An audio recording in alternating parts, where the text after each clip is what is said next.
Hi అండి, అందరికీ నమస్కారం అండి. Welcome to Rajarajeshwari vlogs. ఇవన్నీ నేను చూపించే ప్రతి వీడియో కూడా మీరు చివరి వరకు చూడండి, సబ్స్క్రైబ్ చేయండి, లైక్ చేయండి, షేర్ చేయండి. అయితే ఈరోజు నేను బంగాళదుంప ఫ్రై చేస్తున్నానండి. బంగాళదుంప ఫ్రైకి 2 దుంపలు తీసుకున్నాను. ఓ 1/2 కేజీ దుంపలండి. దాన్ని చెక్కు తీసుకోవాలి. తోలు తీసేది పీస్ ఉంటుంది కదండి, తోలు తీసుకోవాలి. అలా తోలు తీసుకున్నాను.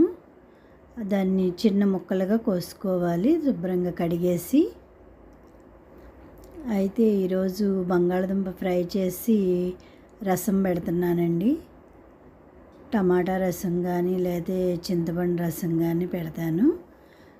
స్టవ్ వెలిగించి కళాయి పెట్టుకున్నాను, చూసారు కదా. నూనె తగినంత నూనె కావాలి. డీప్ ఫ్రై కదండి, నూనె ఎక్కువే కావాలి. దాన్ని బంగాళదుంప ముక్కల్ని చిన్నగా కోసుకోవాలి, చిన్న చిన్న ముక్కలుగా కోసుకోవాలి. కోసుకొని నేనైతే నీళ్ళల్లో వేయను. నీళ్ళల్లో వేస్తే అవి కళాయికి అంటుకుపోయి రావండి. ఎప్పుడు నూనె అటు కాగుతుండగా ఇటు కోసేసుకోవాలి ముక్కలను కూడా. కొంతమంది కోసి నీళ్ళల్లో వేస్తారు. ఆ నీళ్ళల్లో వేయటం వల్ల కళాయికి నిండా ఇప్పుడు నూనె ఉన్నా సరే, హీట్ ఎక్కినా సరే కళాయికి అంటుకుపోతున్నాయి. అలా చేయకూడదు. ఎప్పుడు కోసేసుకొని నూనె కాగంగానే వెంటనే వేసేసుకోవాలి. అలా వేసేసుకోవాలండి. చూడండి, చిన్న చిన్న ముక్కలుగా కోసుకోవాలి. డీప్ ఫ్రై కదండి, చాలా బాగుంటుంది. కాకపోతే దీనిలోకి రసం ఏదో ఒకటి ఉండాలి. టమాటా రసం కానీ పప్పుచారు కానీ ఏదో ఒకటి పెట్టుకోవచ్చు. నూనె కాగిందో లేదో చూసుకుంటున్నాను.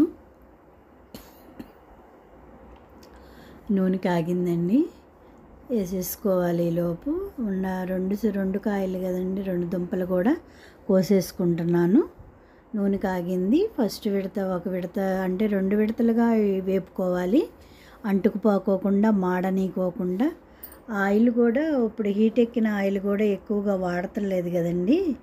అదివరకంటే ఆయిల్ వాడేవాళ్ళు, ఇప్పుడు డీప్ ఫ్రై చేసిన ఆయిల్ అవి ఎక్కువగా వాడతలేదు కాబట్టి తక్కువ నూనె వేసుకొని మనం ఫ్రై చేసుకోవాలి. అవి దోరగా వేపుకోవాలి. మంట తగ్గించుకొని పెట్టుకొని వేపుకోవాలి.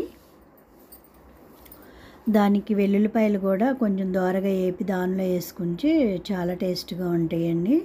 అందుకని వెల్లుల్లిపాయ కూడా పాయ వేసేస్తాను. ఆ గర్భాలు చిదుపుకోవాలి, లేకపోతే మీద పడతాయి కదా. అందుకని గర్భాలు చిదుపుకోవాలి. వలుసుకున్నాను.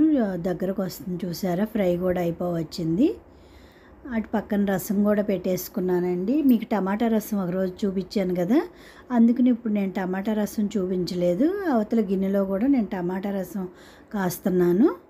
వెల్లుల్లిపాయ కూడా చితిపేసుకొని పెట్టుకున్నాను. అయిపోయింది, చూసారు కదా. ఎర్రగా వచ్చేసింది ముక్క. ఆ కలర్ ఉంటే చాలు. మాడనీయకూడదు. మాడనిచ్చినా మనం టేస్ట్ ఉండదు కాబట్టి అలా తీసేసుకోవచ్చు దుంపలు. చూసారు కదా. అలా ఈలోపు నేను వెల్లుల్లిపాయ అన్నీ రెడీ చేసుకున్నాను కాబట్టి వేరుశనగ గుళ్ళు కూడా వేపుకోవాలి. దీనిలో వేసుకుంటే చాలా టేస్ట్గా ఉంటాయండి. ఈరోజు మీరు ఏం కూర వండుకున్నారో, ఏం చేశారో అవి కూడా పెట్టండి, కామెంట్ చేయండి. ఏదన్నా ఉన్నా సరే మీరు కామెంట్లో పెట్టొచ్చండి. బంగాళదుంప ఫ్రై అన్నా సరే మా ఇంట్లో కూడా చాలా ఇష్టంగా తింటారు. రెండో ఇటత కూడా వేపుకుంటున్నాను. 2 స్టెప్లుగా వేపుకున్నాను. అది 1/2 కిలో దుంపలు కదండి, తక్కువ ఆయిల్ వేసాను. ఎందుకంటే మళ్ళీ ఆయిల్ ఎక్కువగా యూజ్ చేయకూడదని నేను తక్కువగా వేసాను. లేకపోతే పెద్ద కళాయి పెడితే ఒక్క విడతలోనే అయిపోతాయి. దోరగా వేపుకుంటున్నాను, చూసారు కదా. కొంచెం మంట పెట్టుకున్నాను, దోరగా వేపుకుంటున్నాను. ఇంట్లో కూడా రసం వేసుకొని బాగా తింటారండి. పిల్లలు కూడా ఇష్టంగా తింటారు. వేగిపోయినాయి, చూసారు కదా. 2 విడతలు కూడా అయిపోయినాయి. వెల్లుల్లిపాయ గర్భాలు వలుసుకున్నాను కదా, అవి కూడా వేపుతున్నాను. దోరగా వేపాలి. ఆ వేగినవి కూడా ఇప్పుడు మనం తీసుకున్నాం కదండి ముక్కలు ఒక బౌల్లోకి. ఈ వెల్లుల్లిపాయలు కూడా దానిలో వేసేసుకోవాలి. చూసారు కదా. ఇప్పుడు వేరుశనగ గుళ్ళు ఉన్నాయి కదా, వేరుశనగ పప్పులు కూడా వేసుకుంటే చాలా టేస్ట్గా ఉంటాయి. అవి కూడా నూనెలోనే వేపాలి. అవి చూసారు కదా, దోరగా ఏగినాయి. తగినంత సాల్ట్ వేసుకున్నాను. కారం కూడా తగినంత వేసుకోవాలి. కారం కూడా తగినంత వేసుకుంటున్నాను. చూడండి, అది గుంటూరు కారం కదండి, చాలా ఘాటుగా ఉంటాయి. వేరుశనగ పప్పులు కూడా ఏగిపోయినాయి, అవి కూడా తీసేసాను. చూడండి, కారం కూడా నేను ఇక్కడది వాడనండి. నేను గుంటూరు నుంచి పాప వాళ్ళ అత్తగారి ఇంటి దగ్గర నుంచి నేను తెచ్చుకుంటాను.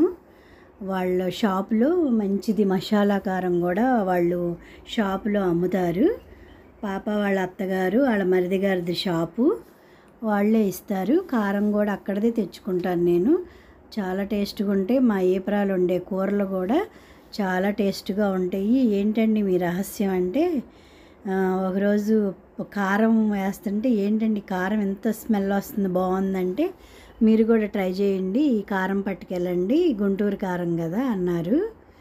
అందుకని నేను ఆ కారం అక్కడి నుంచే ప్యాకెట్స్ తెచ్చుకుంటాను. నేను అక్కడికి వెళ్ళినప్పుడల్లా, పాప వాళ్ళ ఇంటికి వెళ్ళినప్పుడల్లా నేను తెచ్చుకుంటాను వాళ్ళ మరిది గారి షాప్లోయే.